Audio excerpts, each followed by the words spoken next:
Hi, my name is Jan.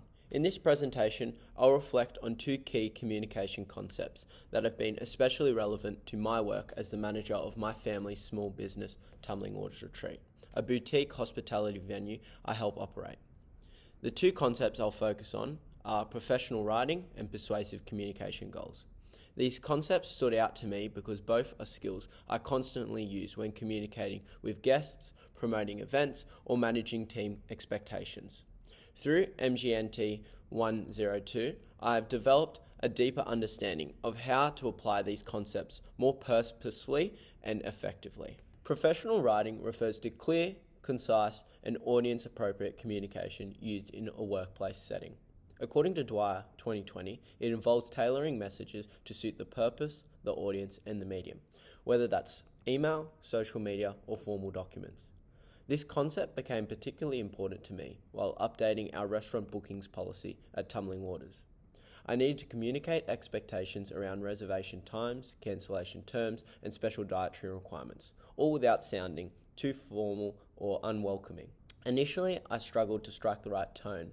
After learning more about professional writing skills in this subject, I revised the language to be more engaging and reader-focused. For example, I swapped out long paragraphs and legalistic terms with friendly, bullet-pointed messages that are easier for our guests to understand and act on. I further apply these skills when preparing promotional material for events, whether it's a Mother's Day dinner promotion or a long weekend getaway ad.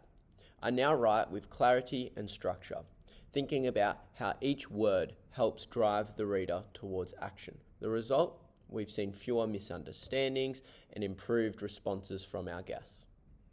The second concept I've found especially valuable is persuasive communication. It involves influencing others to think, feel, or act in a certain way. Dwyer 2020 explains that effective persuasion requires understanding the audience's needs, building trust, and using appeals that align with their values.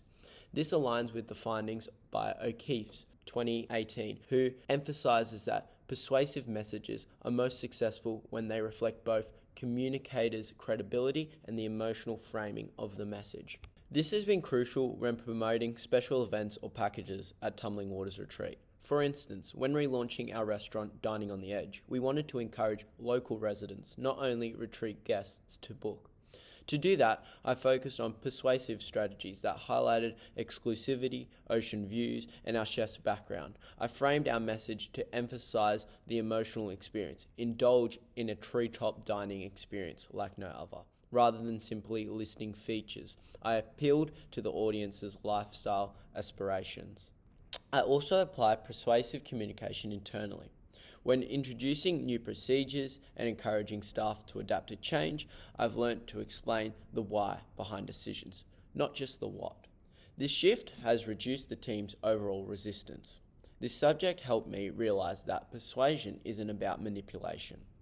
It's about purpose, ethical influence using the right tone and structure. Overall, professional writing and persuasive communication are two concepts I'll continue to apply across every aspect of my work at Tumbling Waters, from team updates to guest promotions.